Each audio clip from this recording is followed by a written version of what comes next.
A pop-up shop for archaeology opened in the centre of Gloucester today. Members of the public are invited to unbox and sort through thousands of artefacts from the Museum of Gloucester's collection, many of which haven't been seen for 50 or 60 years. Alistair McKee went along to have a look. It's being described as a great unboxing of Gloucester's past. Museum volunteers rifling through boxes of archaeological finds, some dating back thousands of years. We are working with, through funding from the National Lottery Heritage Fund, to sort some of our archaeological collections that have been hidden away in storage for many, many years. We've partnered with Cotswold Archaeology and we've opened the Discovery Centre, which is doing all the kind of review of the archaeological collections in front of the public, using volunteers. Cutting the ribbon to open the pop-up shop, a familiar local figure who's spent a career dusting the mud off finds from Constantinople to Timbuktu. They're actually rather interesting, because, look, that's all medieval.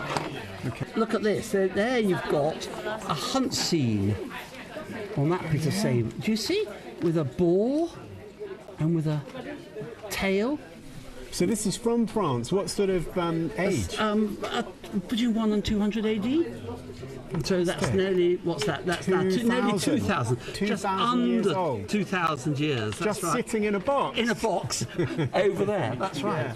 Now, modern scientific techniques mean archaeologists can shed new light on old finds. Now we can grind up parts of those pots and actually do analysis that tells us exactly what it held.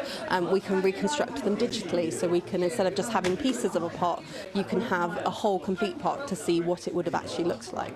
So, and we can do carbon-14 dating, all those kind of amazing things. So it's we can learn so much more by knowing what we have in the collection and opening that up to researchers as well. I mean, everyone thinks all these artefacts are precious because they're put in museums, in cabinets, and no one can touch them with proper gloves on.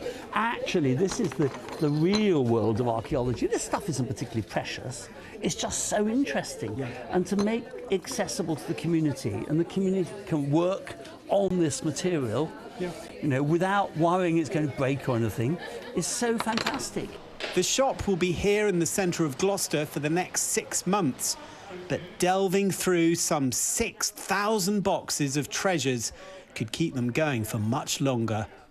Alistair McKee, BBC Points West in Gloucester.